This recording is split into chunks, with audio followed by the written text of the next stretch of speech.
है कि जब मेरे हाथ में हिंदी वाणी होती है तो हाथ में तो हिंदी वाणी होती है, लेकिन बोलते हम जर्मन हैं। और या इंग्लैंड में जब होते हैं तो हाथ में हिंदी वाणी होगी, बोलेंगे इंग्लिश। एंड टुडे मैं हिंदी डायरेक्ट ही पढ़ूंगी, ये इस बात की मुझे विशेष खुशी है।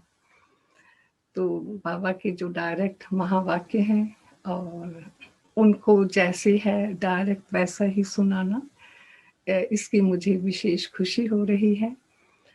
और जब भी हम बाबा की वाणी सुनते हैं, पढ़ना सुनना एक जैसा ही है, तो अपने संकल्पों में हम मधुबन में होते हैं, क्योंकि हम सब ने अव्यक्त बाबा की पधरामणि मधुबन में बहुत बार अनुभव की है। शायद किसी ने ना भी की हो, लेकिन उन्होंने बाकियों से वो अनुभव सुने हैं। तो कैसी वो सुंदर शामें थी। अव्यक्त वाणियां सभी मे बी एक आधी एक्सेप्शन होगी, लेकिन हमेशा बाबा शाम को ही आते रहे। तो बाबा का शाम को आना, जैसे हम रूहानी सितारों की महफिल में उस रूहानी चांद का उदय होना, उनका हमारे बीच में आना, या कहीं आशिकों की महफिल में माशूक का आना, या पिता का अपने बच्चों की महफिल में आना, बाबा के साथ हमारे सभी संबंध हैं।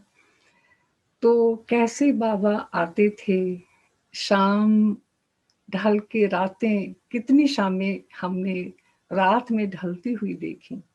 कभी कभी तो बाबा इतना लंबा बैठते थे कि वो रात भी ढल के सुबह हो जाती थी। तो ऐसे ही हम उस रूहानी जो बरसात बाबा की होती है, उसमें हम इतना खो जाते हैं कि हमें टाइम का पता नहीं चलता।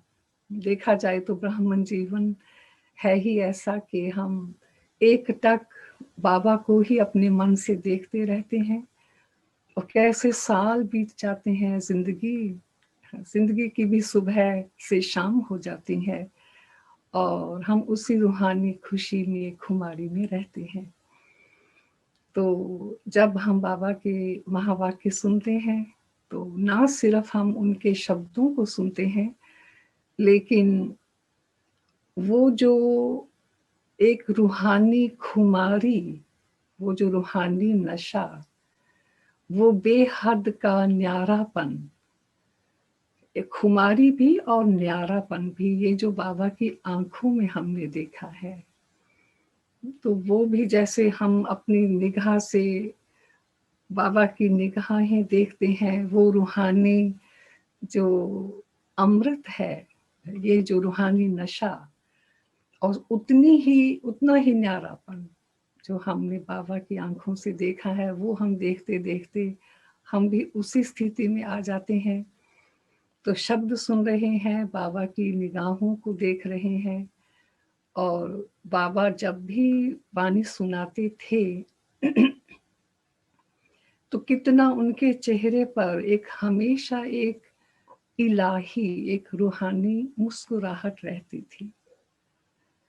और वो मुस्कुराहट, वो आंखों में सागर की गहराई, और जो शब्द बोलते हैं उनमें क्या कहें, जैसे आसमान जैसी ऊंचाई, और वो जो सत्यता है बाबा के शब्दों में, वो कितनी जैसे एक पर्वत के जैसे अचल सत्यता है। तो ये सभी बातें होती हैं जब हम बाबा के महावाक्य सुनते हैं, और सुनते सुनते हम उसको ऐसे अपने अंदर समाते जाते हैं, तो जिससे हमारी आत्मा, हम खुद उससे माला माल होते जाते हैं, श्रृंगारे जाते हैं। जैसे भगवान प्यार का सागर अपने बच्चों को ज्ञान रत्नों से श्रृंगारते हैं। तो अभी हम सुनेंगे बाबा के महावाक्य, लेकिन एक शब्द, एक बात मैं उससे पहले कहना चाहती हूँ कि संसार में कितने आध्यात्मिक टीचर्स हुए हैं, पास्ट में, प्रेजेंट में भी हैं।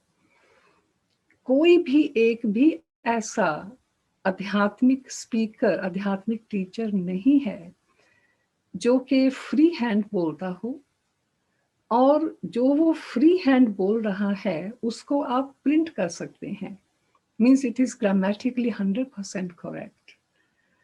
तो ऐसा स्पीकर जो फ्री हैंड बोल रहा है, एंड वो उसमें एक सेंटेंस उसका ग्रामेटिकली भी रॉन्ग नहीं है, और उनमें एक एक लफ्ज में, एक एक सेंटेंस में कितना उसने सार डाला है, सच्चाई का, शिक्षा का सार डाला है। कई बार नहीं तो होता है, कोई बोलता है, काफी टाइम बोलता है, तो हम सोचते हैं अच्छा बताओ तुम्हें कहना क्या है, मीन्स एसेंस को हम ढूंढते हैं कि वेयर इज द एसेंस। लेकिन बाबा के महावाक्यों की ये विशेषता है कि उनके एक एक सेंटेंस में सागर की गहराई है, उनके जो मीनिंग है, उनके जो मतलब है। तो अगर कोई सोचता हो कि क्या ये सचमुच भगवान के शब्द हैं, तो सिर्फ उनकी ये शैली को देख लें, उनके बोलने की शैली और ये जो विशेषताएं हैं, इन्हीं से पता चल जाता है कि ऐसा स्पीकर दुनिया में कोई दूसरा नहीं है। ये ज्ञान सागर ही स्वयं बोल रहे हैं। अच्छा, तो अभी हम बाबा के महावाक्य सुनते हैं। तो आज की जो ये वाणी है, ये बाबा ने पहली बार 1988 20 फरवरी को बाबा ने ये महावाक्य सुनाए थे।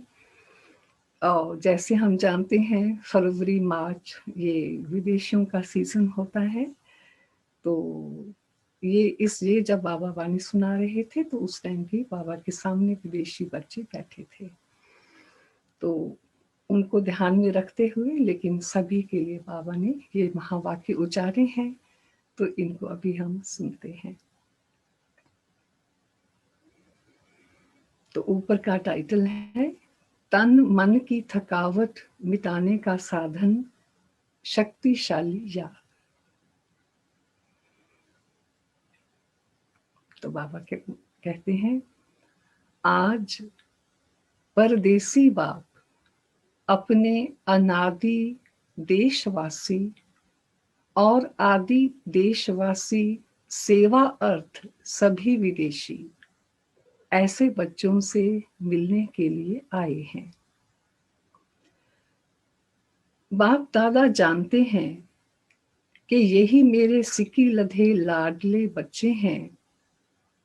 अनादि देश परम धाम के निवासी हैं और साथ साथ सृष्टि के आदि के इसी भारत भूमि में जब सतयुगी स्वदेश था, अपना राज्य था जिसको सभी भारत कहते हैं, तो आदि में इसी भारत देश वासी थे। इसी भारत भूमि में ब्रह्मा बाप के साथ साथ राज्य किया है। अनेक जन्म अपने राज्य में सुख शांति संपन्न अनेक जीवन व्यतीत किए हैं। इसलिए आदि देशवासी होने के कारण भारत भूमि से दिल का स्नेह है। चाहे कितना भी अभी अंत में भारत गरीब व धूल मिट्टी वाला बन गया है, फिर भी अपना देश सो अपना ही होता है। तो आप सभी की आत्मा का अपना देश और शरीरधारी देवता जीवन का अपना देश कौन सा था? भारत ही था ना। कितने जन्म भारत भूमि में रहे हो वह याद है? 21 जन्मों का वर्षा सभी ने बाप से प्राप्त कर लिया है। इसलिए 21 जन्म की तो गारंटी है ही है। बाद में भी हर एक आत्मा के कई जन्म भारत भूमि में ही हुए हैं, क्योंकि जो ब्रह्मा बाप के समीप आत्माएं हैं, समान बनने वाली आत्माएं हैं, वह ब्रह्मा बाप के साथ साथ आपे ही पूज्य, आपे ही पुजारी का पाठ भी साथ में बजाती हैं। द्वापर युग के पहले भक्त आप ब्राह्मण आत्माएं बनती हो। आदि स्वर्ग में इसी देश के वासी थे और अनेक बार भारत भूमि के देशवासी हो। इसलिए ब्राह्मणों के अलौकिक संसार मधुबन से अति प्यार है। यह मधुबन ब्राह्मणों का छोटा सा संसार है, तो यह संसार बहुत अच्छा लगता है ना। यहां से जाने की दिल नहीं होती है ना। अगर अभी अभी ऑर्डर कर लें कि मधुबन निवासी बन जाओ तो खुश होंगे ना।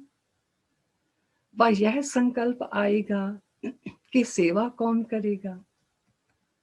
सेवा के लिए तो जाना ही चाहिए। बाप दादा कहें बैठ जाओ, फिर भी सेवा याद आएगी। सेवा कराने वाला कौन है? जो बाप का डायरेक्शन हो, श्रीमत हो, उसको उसी रूप में पालन करना, इसको कहते हैं सच्चा आज्ञाकारी बच्चा। बाप दादा जानते हैं मधुबन में बिठाना है, वह सेवा पर भेजना है। ब्राह्मण बच्चों को हर बात में एवर रेडी रहना है। अभी अभी जो डायरेक्शन मिले उसमें एवर रेडी रहना। संकल्प मात्र भी मन मत मिक्स न हो, इसको कहते हैं श्रीमत पर चलने वाली श्रेष्ठ आत्मा। यह तो जानते हो ना कि सेवा के जिम्मेवार बाप दादा हैं, वह आप हैं। इस जिम्मेवारी से तो आप हल्के हो ना, कि जिम्मेवारी का थोड़ा थोड़ा बोझ है। इतना बड़ा प्रोग्राम करना है, यह करना है, बोझ तो नहीं समझते हो ना। करावन हार करा रहा है। करावन हार एक ही बाप है। किसी की भी बुद्धि को टच कर विश्व सेवा का कार्य कराते रहे हैं और कराते रहेंगे। सिर्फ निमित्त बच्चों को इसलिए बनाते हैं कि जो करेगा सो पाएगा। पाने वाले बच्चे हैं, बाप को पाना नहीं है। प्रारब्ध पाना या सेवा का फल अनुभव होना, यह आत्माओं का काम है। इसलिए निमित्त बच्चों को बनाते हैं। साकार रूप में भी सेवा कराने का कार्य देखा और अभी अव्यक्त रूप में भी करावनहार बाप अव्यक्त ब्रह्मा द्वारा भी कैसे सेवा करा रहा है, यह भी देख रहे हो। अव्यक्त सेवा की गति और ही तीव्र गति है। कराने वाला करा रहा है और आप कठपुतली के समान नाच रहे हो। यह सेवा भी एक खेल है। कराने वाला करा रहा है और आप निमित्त बन एक कदम का पद्म गुना प्रालब्ध बना रहे हो। तो बोझ किसके ऊपर है? कराने वाले पर या करने वाले पर? बाप तो जानते हैं यह भी बोझ नहीं है। आप बोझ कहते हो तो बाप भी बोझ शब्द कहते हैं। बाप के लिए तो सब हुआ ही पड़ा है। सिर्फ जैसे लकीर खींची जाती है। लकीर खींचना बड़ी बात लगती है क्या? तो ऐसे बाप दादा सेवा कराते हैं। सेवा भी इतनी ही सहज है जैसे एक लकीर खींचना। रिपीट कर रहे हैं, निमित्त खेल कर रहे हैं। जैसे माया का विघ्न खेल है, तो सेवा भी मेहनत नहीं लेकिन खेल है। ऐसे समझने से सेवा में सदा ही रिफ्रेशमेंट अनुभव करेंगे। जैसे कोई खेल किस लिए करते हैं? थकने के लिए नहीं, रिफ्रेश होने के लिए खेल करते हैं। चाहे कितना भी बड़ा कार्य हो, लेकिन ऐसा ही अनुभव करेंगे जैसे खेल करने से रिफ्रेश हो जाते हैं। चाहे कितना भी थकाने वाला खेल हो, लेकिन खेल समझने से थकावट नहीं होती, क्योंकि अपने दिल की रुचि से खेल किया जाता है।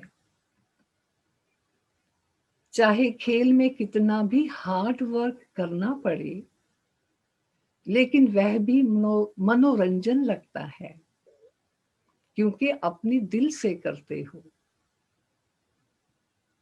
और कोई लौकिक कार्य बोझ मिसल होता है, निर्वाह अर्थ करना ही पड़ेगा, ड्यूटी समझ करते हैं, इसलिए मेहनत लगती है। चाहे शारीरिक मेहनत का, चाहे बुद्धि की मेहनत का काम है, लेकिन ड्यूटी समझ करने से थकावट अनुभव करेंगे, क्योंकि यह अपनी दिल की खुशी से नहीं करते। जो अपने मन के उमंग से, खुशी से कार्य किया जाता है, उसमें थकावट नहीं होती, बोझ अनुभव नहीं होता। कहां कहां बच्चों के ऊपर सेवा के हिसाब से ज्यादा कार्य भी आ जाता है, इसलिए भी कभी कभी थकावट फील होती है, अनुभव होती है। बाप दादा देखते हैं कि कई बच्चे अथक बन सेवा करने के उमंग उत्साह में भी रहते हैं, फिर भी हिम्मत रख आगे बढ़ रहे हैं। यह देख बाप दादा हर्षित भी होते हैं। फिर भी बुद्धि को हल्का जरूर रखो। बाप दादा बच्चों के सब प्लान, प्रोग्राम वतन में बैठे भी देखते रहते हैं। हर एक बच्चे की याद और सेवा का रिकॉर्ड बाप दादा के पास हर समय का रहता है। जैसे आपकी दुनिया में रिकॉर्ड रखने के कई साधन हैं। बाप के पास साइंस के साधनों से भी रिफाइन साधन हैं, स्वतः ही कार्य करते रहते हैं। जैसे साइंस के साधन जो भी कार्य करते हैं वह लाइट के आधार से करते हैं। सूक्ष्म वतन तो है ही लाइट का, साकार वतन की लाइट के साधन फिर भी प्रकृति के साधन हैं, लेकिन अव्यक्त वतन के साधन प्रकृति के नहीं हैं और प्रकृति रूप बदलती है। सतो रजो तमो में परिवर्तन होती है। इस समय तो है ही तमोगुणी प्रकृति, इसलिए यह साधन आज चलेंगे कल नहीं चलेंगे। लेकिन अव्यक्त वतन के साधन प्रकृति से परे हैं, इसलिए वह परिवर्तन में नहीं आते। जब चाहो जैसे चाहो सूक्ष्म साधन सदा ही अपना कार्य करते रहते हैं। इसलिए सब बच्चों के रिकॉर्ड देखना बाप दादा के लिए बड़ी बात नहीं है। आप लोगों को तो साधनों को संभालना ही मुश्किल हो जाता है ना, तो बाप दादा याद और सेवा का दोनों ही रिकॉर्ड देखते हैं, क्योंकि दोनों का बैलेंस एक्स्ट्रा ब्लेसिंग दिलाता है। जैसे सेवा के लिए समय निकालते हो तो उसमें कभी नियम से भी ज्यादा लगा देते हो। सेवा में समय लगाना बहुत अच्छी बात है और सेवा का बल भी मिलता है। सेवा में बिजी होने के कारण छोटी छोटी बातों से बच भी जाते हो। बाप दादा बच्चों की सेवा पर बहुत खुश हैं, हिम्मत पर बलिहार जाते हैं।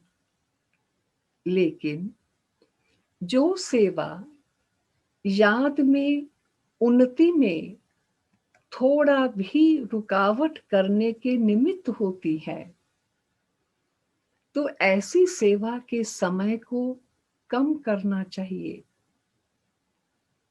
जैसे रात्रि को जागते हो, 12 व 1 भी बजा देते हो, तो अमृत वेला फ्रेश नहीं होगा। बैठते भी हो तो नियम प्रमाण, और अमृत वेला शक्तिशाली नहीं तो सारे दिन की याद और सेवा में अंतर पड़ जाता है। मानो सेवा के प्लान बनाने में व सेवा को प्रैक्टिकल लाने में समय भी लगता है, तो रात के समय को कट करके 12 के बदले 11 बजे सो जाओ। वही 1 घंटा जो कम किया और शरीर को रेस्ट दी तो अमृत वेला अच्छा रहेगा, बुद्धि भी फ्रेश रहेगी। नहीं तो दिल खाती है कि सेवा तो कर रहे हैं, लेकिन याद का चार्ट जितना होना चाहिए उतना नहीं है। जो संकल्प दिल में व मन में बार बार आता है कि यह ऐसा होना चाहिए लेकिन हो नहीं रहा है, तो उस संकल्प के कारण बुद्धि भी फ्रेश नहीं होती। और बुद्धि अगर फ्रेश है तो फ्रेश बुद्धि से 2-3 घंटे का काम 1 घंटे में पूरा कर सकते हो। थकी हुई बुद्धि में टाइम ज्यादा लग जाता है, यह अनुभव है ना। और जितनी फ्रेश बुद्धि रहती, शरीर के हिसाब से भी फ्रेश और आत्मिक उन्नति के रूप में भी फ्रेश, डबल फ्रेशनेस, ताजगी रहती, तो 1 घंटे का कार्य आधे घंटे में कर लेंगे। इसलिए सदैव अपनी दिनचर्या में फ्रेश बुद्धि रहने का अटेंशन रखो। ज्यादा सोने की भी आदत ना हो, लेकिन जो आवश्यक समय शरीर के हिसाब से चाहिए, उसका अटेंशन रखो। कभी कभी कोई सेवा का चांस होता है, मास 2 मास में 2-4 बार देरी हो गई, वह दूसरी बात है। लेकिन अगर नियमित रूप से शरीर थका हुआ होगा, तो याद में फर्क पड़ेगा। जैसे सेवा का प्रोग्राम बनाते हो, 4 घंटे का समय निकालना है तो निकाल लेते हो। ऐसे याद का भी समय निश्चित निकालना ही है। इसको भी आवश्यक समझ इस विधि से अपना प्रोग्राम बनाओ। सुस्ती नहीं हो, लेकिन शरीर को रेस्ट देना है, इस विधि से चलो। क्योंकि दिन प्रतिदिन सेवा का तो और ही तीव्र गति से आगे बढ़ने का समय आता जा रहा है। आप समझते हो, अच्छा, यह 1 वर्ष का कार्य पूरा हो जाएगा, फिर रेस्ट कर लेंगे, ठीक कर लेंगे, याद को फिर ज्यादा बढ़ा लेंगे। लेकिन सेवा के कार्य तो दिन प्रतिदिन नए से नए और बड़े से बड़े होने हैं। इसलिए सदा बैलेंस रखो। अमृत वेले फ्रेश हो, फिर वही काम सारे दिन में समय प्रमाण करो, तो बाप की ब्लेसिंग भी एक्स्ट्रा मिलेगी और बुद्धि भी फ्रेश होने के कारण बहुत जल्दी और सफलता पूर्वक कार्य कर सकेगी। समझा? बाप दादा देख रहे हैं, बच्चों में उमंग बहुत है, इसलिए शरीर का भी नहीं सोचते। उमंग उत्साह से आगे बढ़ रहे हैं। आगे बढ़ाना बाप दादा को अच्छा लगता है, फिर भी बैलेंस अवश्य चाहिए। भल करते रहते हो, चलते रहते हो, लेकिन कभी कभी जैसे बहुत काम होता है, तो बहुत काम में एक तो बुद्धि की थकावट होने के कारण जितना चाहते हो उतना नहीं कर पाते, और दूसरा बहुत काम होने के कारण थोड़ा सा भी किसी द्वारा थोड़ी हलचल होगी, तो थकावट के कारण चिड़चिड़ापन हो जाता है, उससे खुशी कम हो जाती है। वैसे अंदर ठीक करते हो, सेवा का बल भी मिल रहा है, खुशी भी मिल रही है, फिर भी शरीर तो पुराना है ना, इसलिए टू मच में नहीं जाओ। बैलेंस रखो। याद के चार्ट पर थकावट का असर नहीं होना चाहिए। जितना सेवा में बिजी रहते हो, भल कितना भी बिजी हो, लेकिन थकावट मिटाने का विशेष साधन हर घंटे व 2 घंटे में 1 मिनट भी शक्तिशाली याद का अवश्य निकालो। जैसे कोई शरीर में कमजोर होता है, तो शरीर को शक्ति देने के लिए डॉक्टर्स 2-2 घंटे बाद ताकत की दवाई पीने के लिए देते हैं। टाइम निकाल दवाई पीनी पड़ती है ना।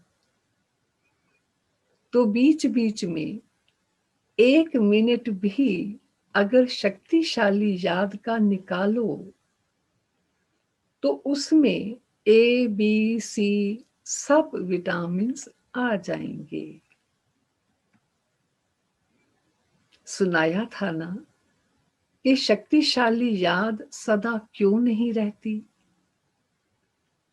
जब हैं ही बाप के और बाप आपका, सर्व संबंध है, दिल का स्नेह है, नॉलेज फुल हो, प्राप्ति के अनुभवी हो, फिर भी शक्तिशाली याद सदा क्यों नहीं रहती?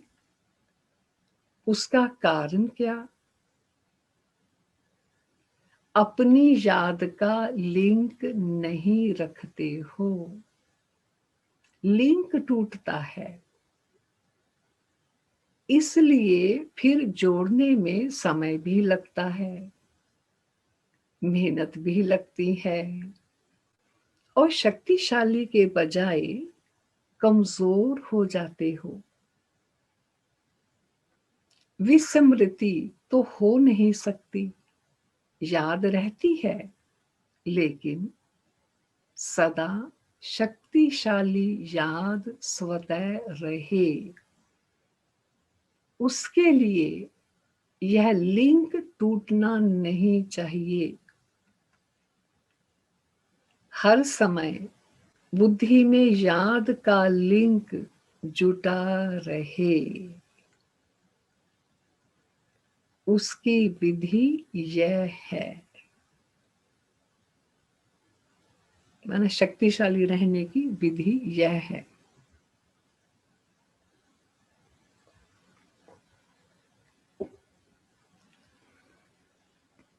यह भी आवश्यक समझो, जैसे वह काम समझते हो कि आवश्यक है, यह प्लान पूरा करके ही उठना है, इसलिए समय भी देते हो, एनर्जी भी लगाते हो।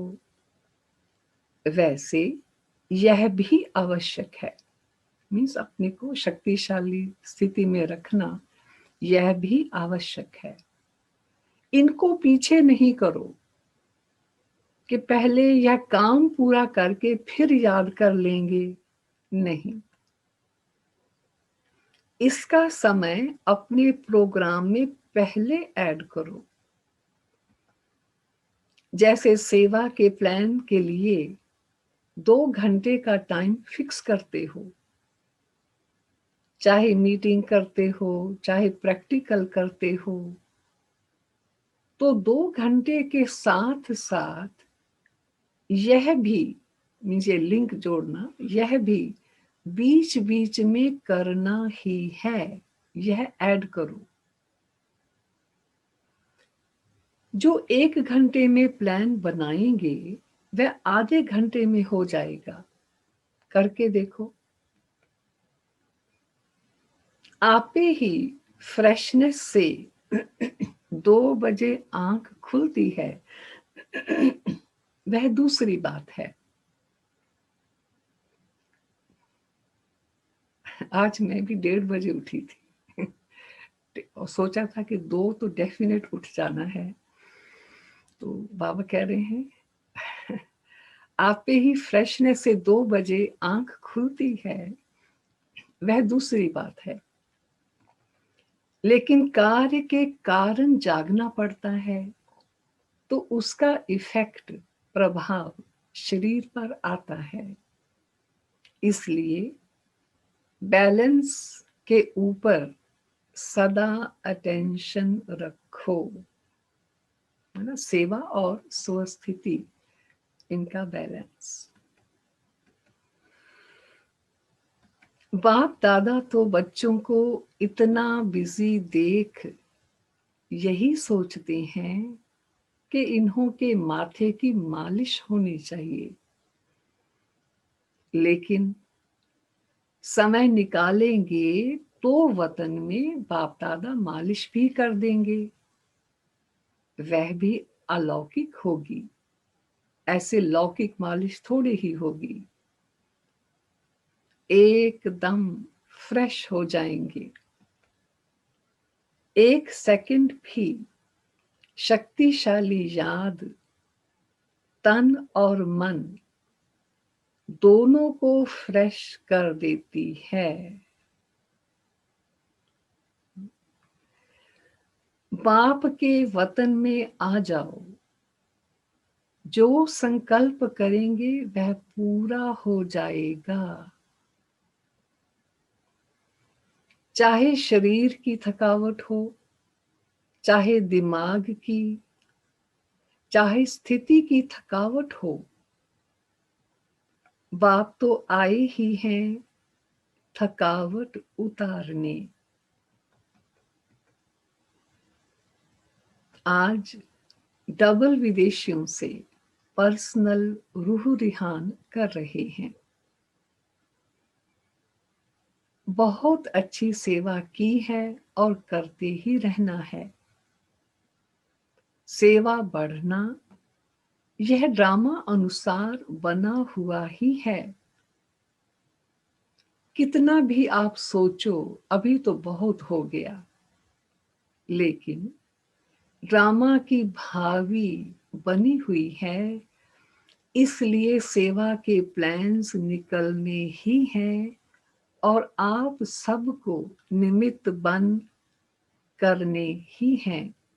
यह भावी कोई बदल नहीं सकते। बाप चाहे 1 वर्ष सेवा से रेस्ट दे देने, नहीं बदल सकता। सेवा से फ्री होकर बैठ सकेंगे। जैसे याद ब्राह्मण जीवन की खुराक है, ऐसे सेवा भी जीवन की खुराक है। बिना खुराक के कभी कोई रह सकता है क्या? लेकिन बैलेंस जरूरी है। इतना भी ज्यादा ना करो जो बुद्धि पर बोझ हो, और इतना भी ना करो जो अलबेले हो जाओ। ना बोझ हो ना अलबेलापन हो, इसको कहते हैं बैलेंस। अच्छा,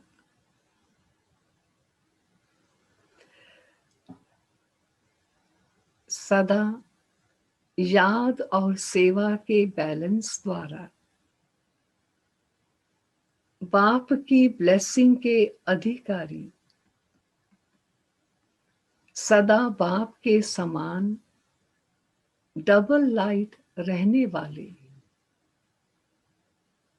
सदा निरंतर शक्तिशाली याद का लिंक जोड़ने वाले, सदा शरीर और आत्मा को रिफ्रेश रखने वाले, हर कर्म विधि पूर्वक करने वाले,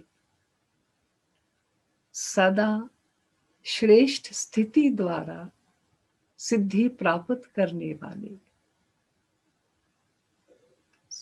सदा श्रेष्ठ सिद्धि प्राप्त करने वाले, ऐसे श्रेष्ठ समीप बच्चों को बाप दादा का याद प्यार और नमस्ते।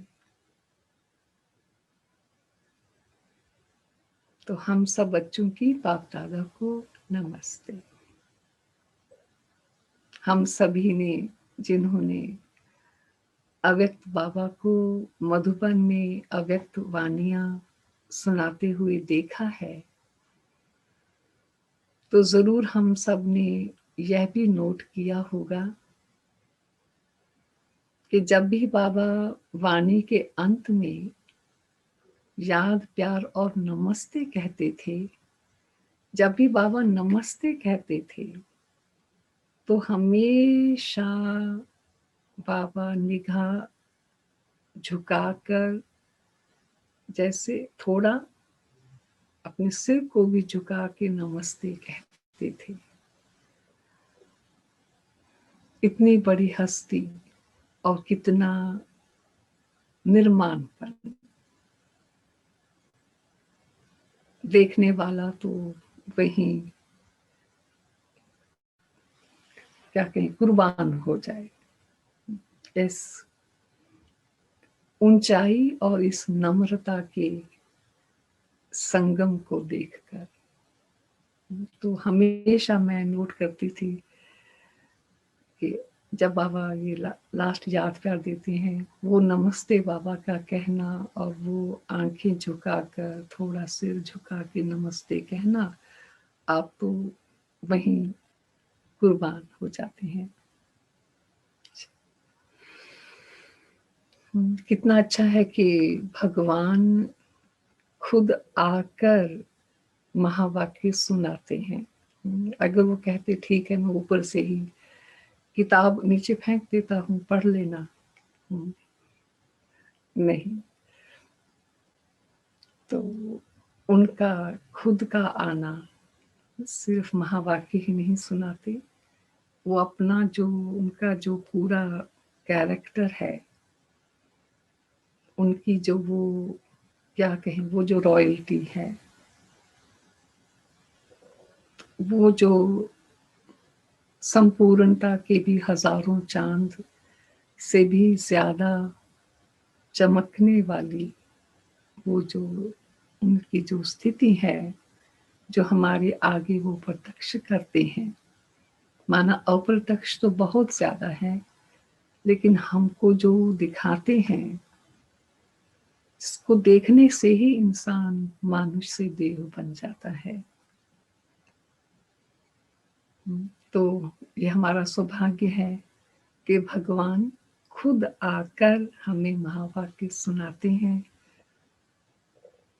अच्छा, तो अभी वरदान पढ़ते हैं। असल में तो देखा जाए, जो भी अभी हमने वाणी सुनी, एक एक बाबा का महावाक्य हमारे लिए वरदान है, लेकिन फिर भी एक और वरदान ऐड किया जाता है। इसकी भी एक बहुत सुंदर हिस्ट्री है, कभी आप चाहेंगे तो मैं सुनाऊंगी कि ये वरदान कैसे ऐड हुए। इसका हमारा फ्रैंकफर्ट के साथ कनेक्शन है।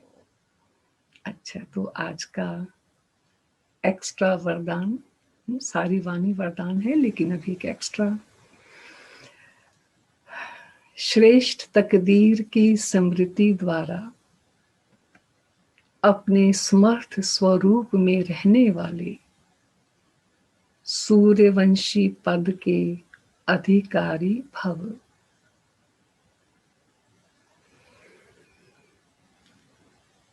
जो अपनी श्रेष्ठ तकदीर को सदा स्मृति में रखते हैं, वह समर्थ स्वरूप में रहते हैं। उन्हें सदा अपना अनादि असली स्वरूप स्मृति में रहता है। कभी नकली फेस धारण नहीं करते। कई बार माया नकली गुण और कर्तव्य का स्वरूप बना देती है। किसी को क्रोधी, किसी को लोभी, किसी को दुखी, किसी को अशांत बना देती है। लेकिन असली स्वरूप इन सब बातों से परे है। जो बच्चे अपने असली स्वरूप में स्थित रहते हैं, वह सूर्यवंशी पद के अधिकारी बन जाते हैं।